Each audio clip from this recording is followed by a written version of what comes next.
C'est si important de garder notre esprit au bon endroit et Dieu nous y aidera. Mais si nous n'employons pas la parole contre le diable, il ne nous laissera jamais tranquilles. Comprenez-vous cela aujourd'hui?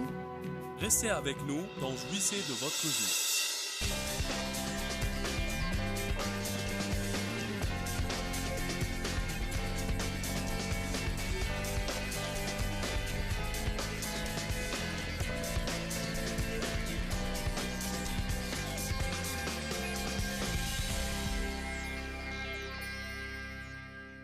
Nous allons parler aujourd'hui de gagner. Le combat livré dans notre esprit et nos pensées. Merci Seigneur.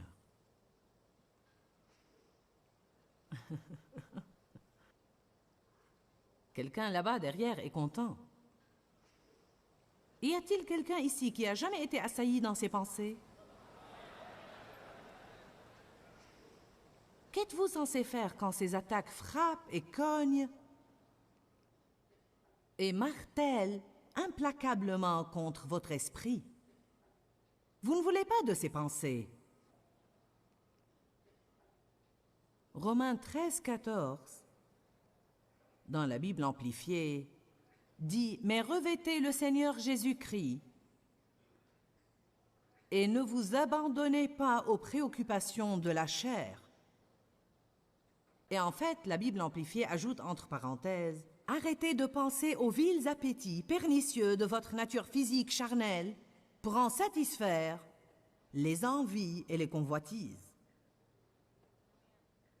Arrêtez de penser à votre chair. Alors, qu'est-ce que ça me dit? Ça me dit ne pense pas au moi tout le temps. Ce que je veux, ce dont j'ai besoin, ma percée, comment tout le monde me traite. Nous avons fait le robot hier soir et non, je ne vais pas refaire ça ce matin. Mais le point est que vous devez faire attention à ces pensées telles que « et moi donc, et moi, et moi, et moi alors ». En fait, on donne libre cours aux œuvres de la chair. En pensant comme ça, je vous donne un exemple. Il se peut que la dernière chose dont vous avez besoin est un caramel fondant, mais si vous y pensez longtemps, vous l'achèterez.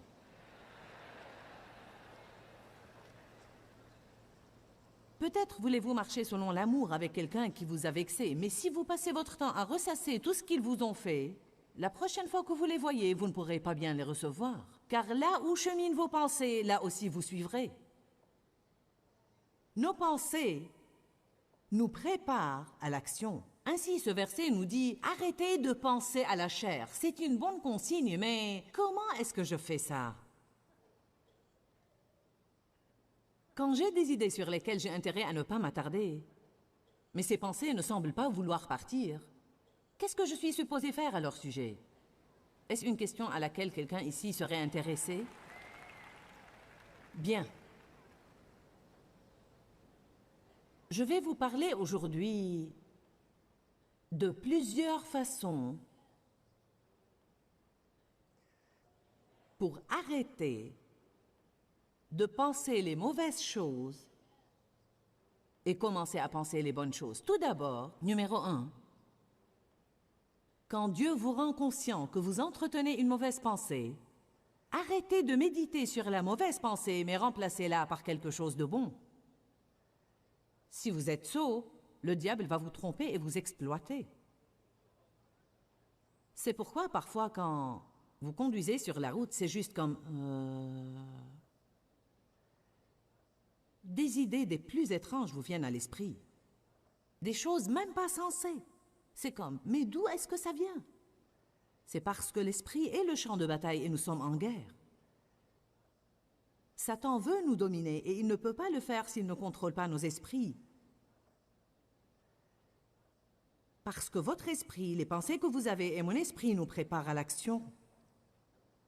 Alors qu'est-ce qu'il est bon de faire l'objet de mes pensées? Galates 6, 10 dit « Ayez soin de pratiquer le bien, surtout envers les frères en la foi. » Une chose à laquelle je me suis bien entraînée, c'est de réfléchir exprès à ce que je peux faire pour les autres.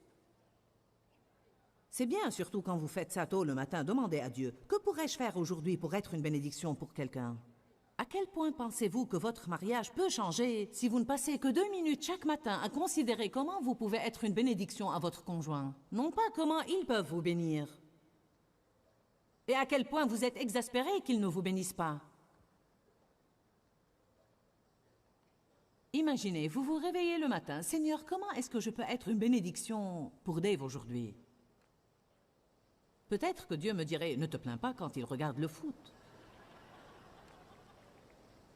Peut-être qu'il me dirait, dis-lui combien tu apprécies qu'il soit un bon mari. Dis-lui que tu aimes le fait qu'il prend bien soin de son corps. Dis-lui que tu apprécies son tempérament stable. La raison pour laquelle on a tant de problèmes dans nos rapports, c'est parce qu'on s'attarde trop sur le négatif. On pense trop à ce qu'on n'a pas et pas assez à ce que l'on a. La personne à laquelle vous êtes marié et dont vous vous plaignez tout le temps, il y a quelqu'un d'autre dans cette salle qui aimerait la voir.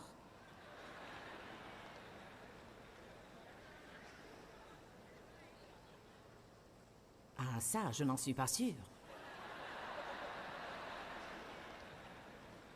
Ben si, parce que parfois, quand vous êtes tout seul, vous pensez, oh mon Dieu, si seulement j'avais quelqu'un.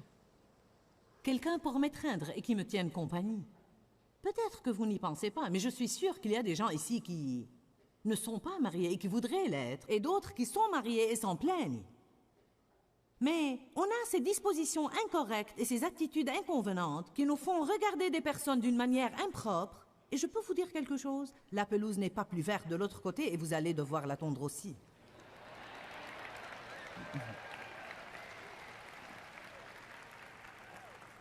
Oui, il y aurait parfois des situations où les choses vont si mal, sont si mauvaises et pernicieuses, qu'on devrait leur mettre un terme. Mais c'est loin de l'état actuel des choses qui se passent dans notre société aujourd'hui et nous savons cela. Eh bien, nous ne sommes pas compatibles. Qu'il est? Dave et moi ne sommes pas compatibles non plus. On est aussi différents qu'on pourrait l'être. On pense d'une manière très différente. Mais on a appris à être en désaccord agréablement. Je ne pense pas que quiconque puisse avoir une relation compatible parce que Dieu vous joint à la personne opposée, parce qu'elle a des pièces que vous n'avez pas et dont vous avez besoin, que vous le sachiez ou non. Alors que nous, on épouse quelqu'un et on essaye de le remodeler à notre image. Bon. Essayez de vous réveiller le matin et de penser à de bonnes choses. Dites, comment est-ce que je pourrais être une source de bénédiction aujourd'hui? Dieu, pour qui as-tu besoin que je prie? Il vous montrera des choses à faire. C'est l'une des choses qui m'ont aidé à briser l'égoïsme en moi. Ne chassez pas simplement une mauvaise pensée. Occupez cet espace vide par une bonne pensée. La Bible dit, quand l'esprit impur est chassé d'un homme, il revient par la suite.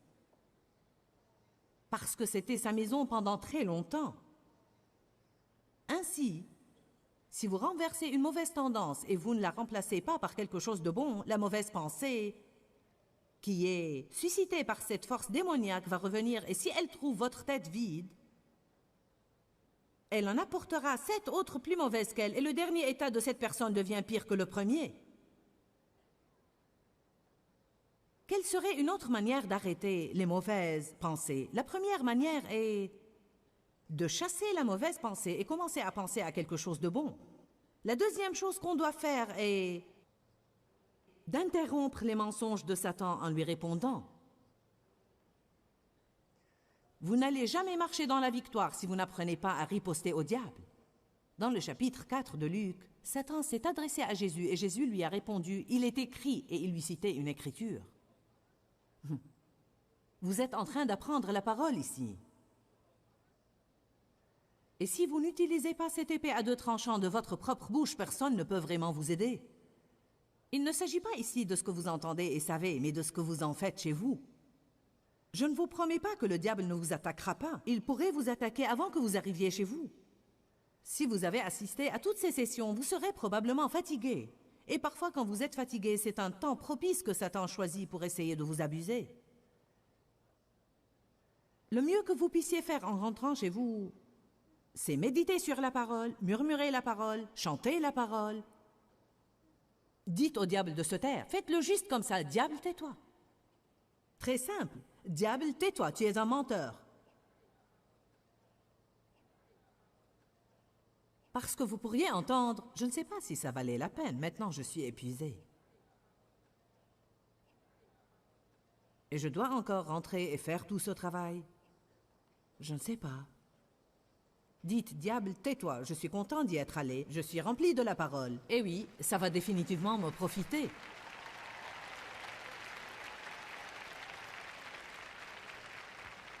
Mais voici notre problème. Satan s'attaque à nous et nous restons passifs. Il y a des jours où... si vous pensez que vous êtes agressé, vous devez essayer de faire quelque chose comme ça.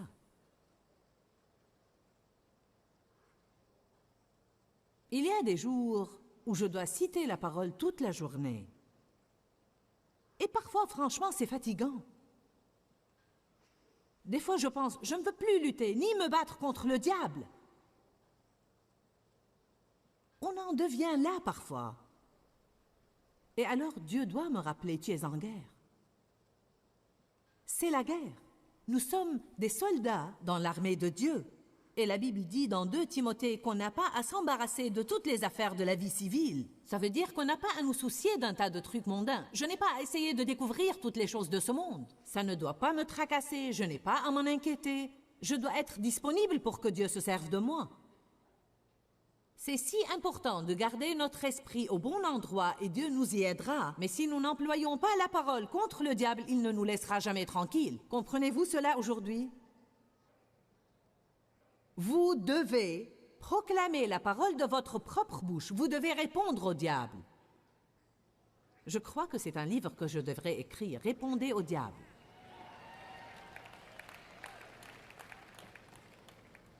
Ma gouvernante est une femme merveilleuse et elle a tendance à se parler elle-même. Je veux dire, c'est sa manière de garder le moral. Et vous savez, on doit apprendre à répondre au diable toute la journée. Parlez à Dieu, parlez à Jésus. Et quand le diable vous lance un mensonge, répondez-lui, « Diable, tais-toi ». Même si vous ne vous adressez pas à lui personnellement, vous devez citer une parole de votre bouche. Si le diable dit « Tu n'es qu'un bon à rien », alors vous rétorquez « Je suis justice de Dieu par le Christ. Je suis choisi et consacré par le sang de l'agneau. Tu n'as pas d'avenir. J'ai un bel avenir. Dieu a formé de beaux projets sur moi. Tu ne surmonteras jamais ton passé. J'oublie ce qui est en arrière et je cours vers les bonnes choses qui sont en avant. Il y a une réplique biblique pour chaque mensonge que le diable profère. Comprenez-vous cela?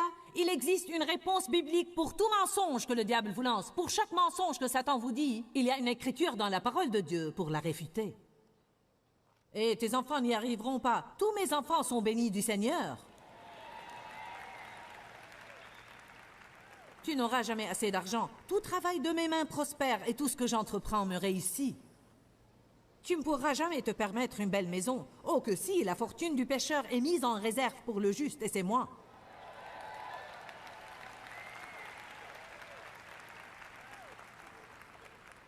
Si vous voulez être un chrétien victorieux, c'est un travail à plein temps. Ce n'est pas un truc du dimanche. Vous m'avez entendu? Ce n'est pas un truc du dimanche. C'est un travail à plein temps et je ne connais rien de mieux pour votre vie et votre énergie que d'écraser partout le diable sous vos pieds. Personnellement, je le déteste encore plus tous les jours. Et je déteste ce qu'il fait aux gens. Considérez cette dame qui a témoigné ici ce matin, 35 ans, que Satan l'a gardée séquestrée chez elle dans la peur, terrifiée à l'idée de sortir, car elle avait été violée par son père quand elle était enfant. 35 ans! Rien que dans son jardin, et peut-être un petit peu dans la rue devant sa maison. Elle a commencé à saisir la parole sur mon émission télévisée. La parole! Elle a commencé à étudier la parole. Et elle a fait un pas de foi et est venue ici aujourd'hui. 35 ans!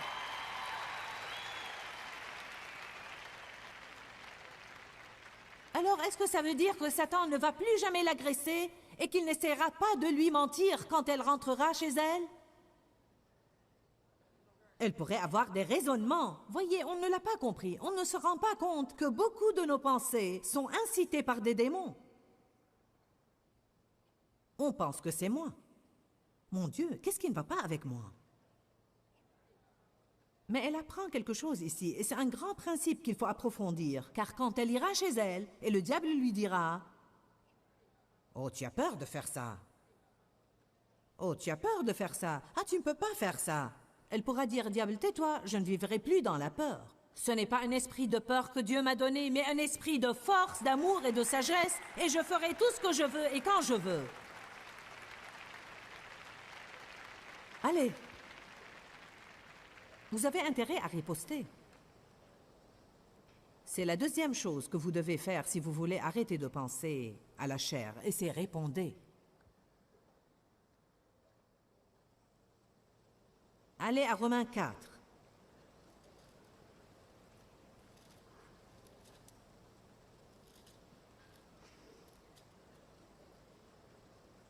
Je ne crois pas qu'on ait encore compris la puissance de la louange. Je ne crois pas qu'on ait encore appris la puissance de l'adoration ou la puissance d'un cantique au bon moment.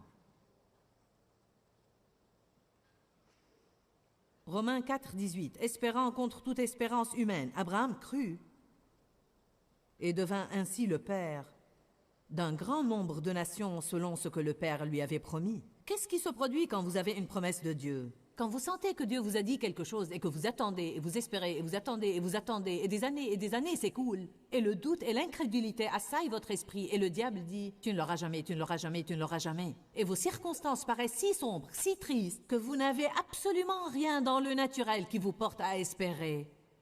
Voilà où était Abraham. Je crois qu'il y a certaines personnes qui, dans le naturel, sont peut-être dans cette situation. Vous vous dites, mon Dieu, mais c'est moi ça. Toute espérance humaine ayant disparu, il crut étant fortifié par la foi. Regardez ça, le verset 19. Il ne faiblit pas dans la foi en considérant l'impuissance de son corps, qui était déjà mort, puisqu'il avait près de 100 ans, ou en considérant que Sarah n'était plus en état d'avoir des enfants. Ainsi, Dieu avait promis à Abraham qu'il allait avoir un enfant qui sortira de ses entrailles. Le seul problème était que son épouse et lui étaient l'un et l'autre vieux. Je veux dire, lui était centenaire et elle très vieille. Lui était impuissant et elle avait déjà passé ce stage de la vie. J'exagère peut-être un peu, mais c'était plus ou moins la situation dans leur cas. En d'autres termes, ils étaient trop vieux pour faire quoi que ce soit et elle était trop vieille pour tomber enceinte. Mais il croyait Dieu. Il a regardé son corps et il s'est dit pas moyen. Il a regardé Sarah. Impossible. Cependant, il a cru Dieu. Vous savez, l'un des temps où nos esprits sont vraiment attaqués, c'est quand on regarde des choses et quand on intériorise les circonstances par la porte de nos yeux. C'est pourquoi on doit pouvoir aller au-delà de ce que l'on voit et on doit discerner l'invisible. Cette pièce est pleine d'anges, sauf que je ne les vois pas. Mais je le crois. Je crois qu'il y a des anges guerriers ici aujourd'hui qui nous protègent. Amen. Je crois que lorsque vous partez, vous pouvez déployer votre foi, que des anges vous accompagnent, qu'ils vont en avant de votre voiture et qu'ils vous gardent. Nous devons croire en ce qu'on ne voit pas et non pas croire uniquement en ce que nous voyons. Le monde spirituel est vrai. Juste parce qu'on ne le voit pas ne le rend pas sans effet. Et les mots opèrent dans ce monde spirituel. Voilà pourquoi c'est si important de riposter à l'ennemi. Romains 4, 20. Il ne succomba pas au doute par incrédulité et n'hésita pas au sujet de la promesse de Dieu. Donc, son esprit était agressé par le doute et l'incrédulité, l'indécision et l'irrésolution. Mais il dit, il ne succomba pas au doute par incrédulité au sujet de la promesse de Dieu, mais il fut fortifié par la foi et rendit gloire à Dieu. Ce que j'apprends de plus en plus, tout le temps, même à partir des choses que j'ai dû traverser et des expériences que j'ai faites, car nous avons une vie personnelle, et que quand les pensées commencent à vous tourmenter, commencez à louer Dieu à voix haute de votre bouche. Merci Éternel que tu es si bon. Je bénirai l'Éternel en tout temps. Sa louange sera toujours dans ma bouche. Levez les mains, louez et adorez Dieu. Je vous dis, ça fait rager le diable quand il s'attaque à votre esprit. Et vous levez les mains juste et vous dites, Éternel, je te loue. Je t'adore, Seigneur, et je te remercie pour tout ce que tu as fait dans ma vie. Et je crois que rien ne t'est impossible, absolument rien. Quand vous faites ça, les mauvaises pensées s'arrêtent. Êtes-vous là? Écoutez, il y en a qui sont trop paresseux pour faire ça. Ils souhaiteraient plutôt... Si seulement ces pensées pouvaient partir. Mais elles ne partiront pas. Vous devez faire quelque chose. J'ai dit, vous devez faire quelque chose. J'ai dit, vous devez faire quelque chose.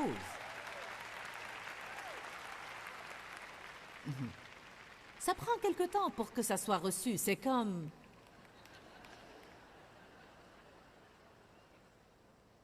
Oh!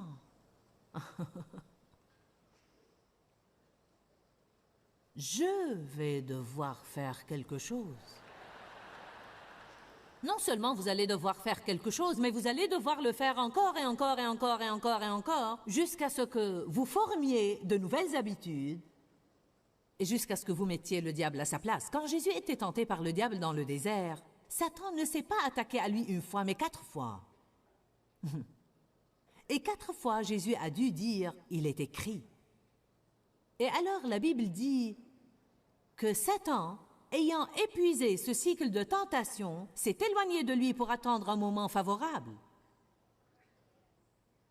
Jésus a gagné cette bataille, mais ça ne veut pas dire qu'il n'y en aura pas d'autres. Nous sommes en guerre, et dans une guerre normale, il y a des jours où il n'y a pas de combat. D'autres jours peuvent avoir de petites escarmouches, mais alors il y a des jours où il y a de grandes batailles. Satan attaque nos pensées d'une façon régulière, mais on peut gagner la bataille de nos pensées par la louange, l'adoration, les actions de grâce, et en passant du temps de qualité avec Dieu et en répondant au diable. La Bible nous dit d'être les imitateurs de Dieu. Jésus a réfuté le diable, et nous pouvons faire de même. Dis-leur que je les aime. Dans ce livret, Joyce Meyer donne une révélation de l'amour de Dieu pour nous. Pour obtenir ce livret gratuitement, écrivez-nous à Joyce Meyer, boîte postale 40095-6300, Larnaca, Chypre. Ou bien visitez notre site web www.joycemeyer.org/fr.